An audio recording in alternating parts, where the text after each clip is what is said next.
Assalamualaikum warahmatullahi wabarakatuh, wahai para kaum muslimin. Di sini saya akan menjelaskan tentang kisah kehidupan Dajjal dari lahirnya sampai menjadi besar.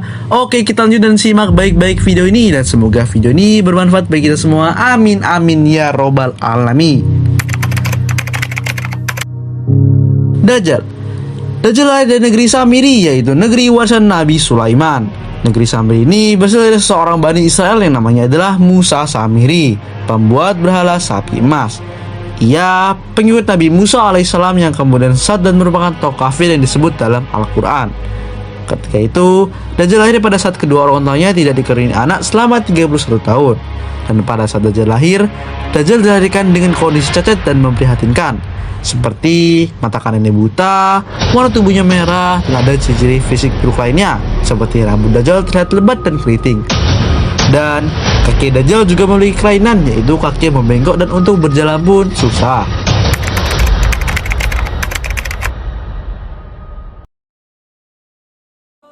Ketika Dajjal dilahirkan, kebiasaan Dajjal hanyalah tidur dan jarang beraktivitas. Sampai-sampai ibunya pun merasa stres karena Dajjal jarang meminum susu dari payudara ibunya. Karena jarang meminum susu dari payudara ibunya pun menjadi bengkak.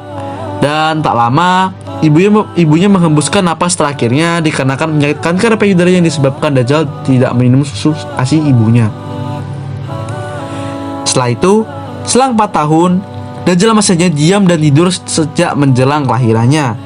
Dan pada suatu malam, si Dajjal kecil pun bangun dan keluar dari rumah dan tidur di depan patung berhala sapi betina emas yang ayah sembah.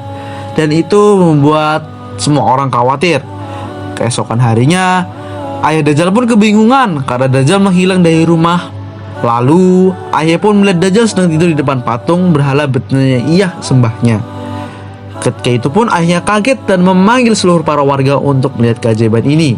Karena berita ini cukup gempar, sang Raja Samiri pun mendengar berita ini dan ingin mengambil Dajjal kecil sebagai anaknya dengan cara menyingkirkan ayahnya, yaitu menginterogasi ayahnya untuk dimintai kebenaran beritanya. Tapi sang raja tidak percaya dan akhirnya sang raja menyiksa sang ayahnya untuk berkata bahwa itu bohong.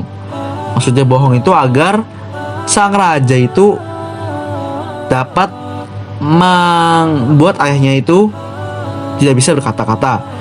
Dan karena ayahnya sudah berkata berbohong, sang raja pun mengusir ayahnya dengan mengasingkan keluar negeri hingga hidup ayahnya pun susah.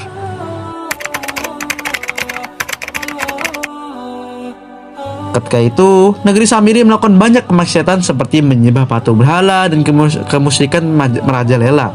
Karena masalah itu pun Allah menjadi murka dan menghancurkan negeri Samiri dengan memberikan bencana alam yang sangat-sangat dahsyat, sehingga orang-orang negeri Samiri pun pada musnah.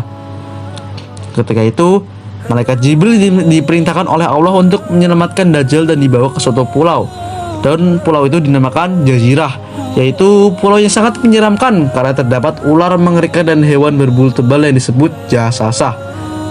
Dikisahkan dan diambil dari buku Muhammad Isa Daud bahwa Dajjal ketika di pulau itu dia diasuh oleh malaikat Jibril. Dan ketika Dajjal berumur 100 tahun, barulah dia bangun dari tidurnya dan memakan makanan yang telah disiapkan oleh malaikat Jibril. Ketika itu, malaikat Jibril mempunyai pena yang dikatakan seperti tongkat sihir. Dan sebenarnya pena ini berguna untuk Jibril menulis panel prasasti untuk Dajjal. Lalu diambillah suatu ketika oleh Dajjal tongkatnya si Jibril ini, sehingga Dajjal mempunyai kekuatan sihir yang seperti Tuhan.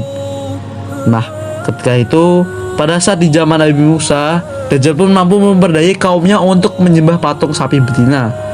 Oleh karena itu, Allah menghukumnya dan mengurungi di pulau lagi sampai hari dilepasnya yang telah ditentukan tiba. Nah, di zaman itu pun sebenarnya tuh Dajjal tuh mempunyai kekuatan, yaitu kekuatan abadi sampai di akhir zaman, bro. Nah gitu. Jadi beginilah kisah sang Dajjal dari lahirnya hingga besarnya. Dan semoga video ini bermanfaat bagi kita semua. Amin amin ya robbal alamin. Saya Akram, izin pamit dari video ini dan saya akhiri. Wassalamualaikum warahmatullahi wabarakatuh dan terima kasih. And bye. Dan saya ingin memberikan sedikit plotis ya.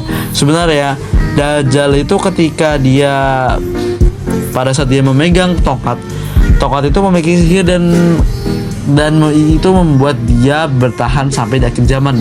Tapi itu hanya diambil oleh kisah dari Muhammad Abu Daud. Nah, di kitabnya dijelaskan seperti itu. Nah, sekarang tuh banyak sekali para ulama tuh yang tentang kisah ini yang terdapat di Pulau Muhammad Abu Daud. Jadi, jika kalian merasa ada yang salah di video ini, ya mohon maaf. Ya, karena saya hanya mengambil referensi dari Muhammad Abu Daud dan sedikit referensi dari luar. Ya, mungkin ya hanya menambahkan cerita. Ya, jika memang tidak terlalu diperlihatkan ya di Al-Quran si Dajjal ini, tapi sebenarnya mungkin ya dia itu emang bener-bener kisahnya seperti ini, mungkin. Wallahu a'lam.